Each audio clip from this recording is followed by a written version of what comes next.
በህይወታችሁ ውስጥ ምንም ተአምር ቢፈጠር እነዚህን 5 ነገሮች በፍጹም ለማንም ማጋራት የለባችሁም። በአንድ ወቅት አልበርት አንስታይን እንደተናገረው ሁሉም ሰው የራሱ ችግር አለው።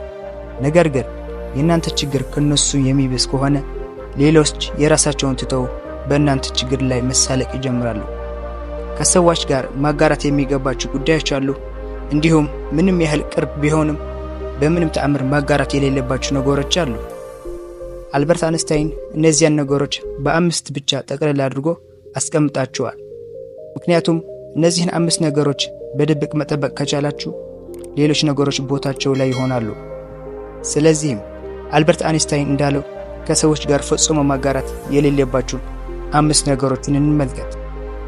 አንደኛ፣ የቤተሰባችሁን ችግር ለማንም አታውሩ። በእርግጥ ችግር የሌለበት ቤተሰብ የለም። አንዳንድ ቤተሰብ ትላልቅ ችግሮች ሊኖርባቸው ይችላል። አንዳንዶቹ ደግሞ ቀለል ያሉ ችግሮች አላቸው። ነገር ግን ችግሩን ለአንድ ሰው መንገር እነዚህን ችግሮች በጭራሽ አይፈታቸውም። ከሌሎች ጋር ማውራታችሁ ችግሩን ያባብሰዋል እንጂ። የቤተሰብ ችግሮች ተብለው ከተጠሩ እንዲሁም በቤተሰብና በአባላቱ ውስጥ መቆየት አለባቸው። ሶስተኛ አካል በውስጡ መሳተፍ የለበትም። እያንዳንዱ ቤተሰብ የራሱ የሆነች የተለየ ችግር አለው። ነገር ግን የእናንተ በጣም ትልቅ ከሆነ ሌሎች የራሳቸውን ትተው በእናንተ ጉዳይ ላይ አስተያየት መስጠት ይጀምራሉ። ሁለተኛ፣ ገቢያችሁ ምን ያህል እንደሆነ ለማንም አታውሩ። ገቢያችሁ በእርግጠኝነት ሌሎች ሊያውቁት የማይገባ ነገር ነው።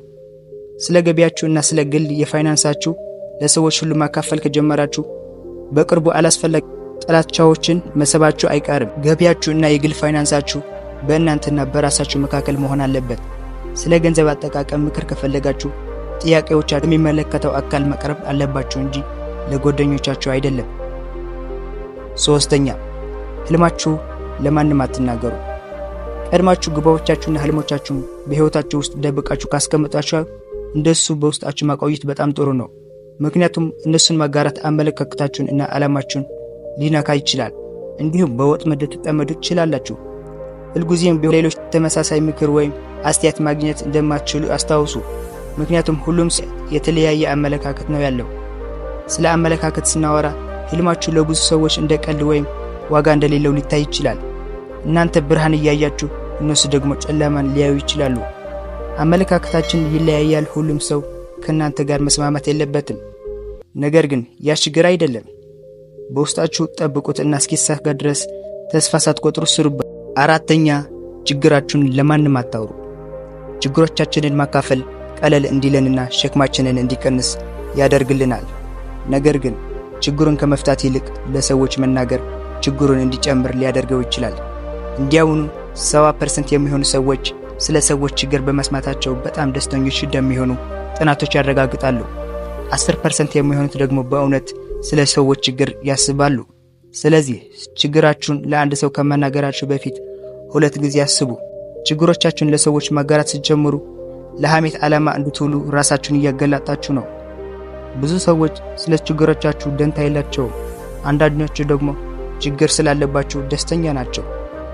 ለራሳችሁ ማድረግ የምትችሉት ምርጥ ነገር ራሳችሁን ለሰዎች ሳታጋለጡ ችግሮቻችሁን ትፈቱበት መንገድ መፈለግ ነው። ምንም ያህል ብታምናቸውም ችግሮቻችሁን የግል መሆን አለባቸው። አምስተኛ፣ የስኬታችሁን ሚስጥር ለማንም አታጋሩ። ይህ ማለት ሰዎችን በስኬታችሁ ማነሳሳት መስጠት አትችሉም ማለት አይደለም። ነገር ግን የስኬታችሁን ሚስጥር ለሁሉም ማካፈል የሚመከር አይደለም። በዚህ በምንኖርባት ዓለም ውስጥ ሰዎች ከምን እንደተሰሩ በትክክል አታውቁም። አሁንም ጥሩ ሰዎች አሉ፣ ምንም ጥርጥር የለውም።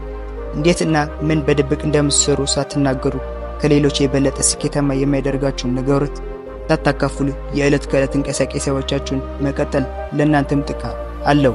የእናንተ ስኬት ሚስጥር ለአንድ ሰው ከነገራችሁ ሰዎች ያንኑ ነገር ለማድረግ ይሞክራሉ። ነገር ግን ካልተሳካላቸው እውነትን አልነገርከንም ብለው ይከሱሃል። ስለዚህም ለማንም የስኬታችሁን ሚስጥር በፍጹም አትናገሩ።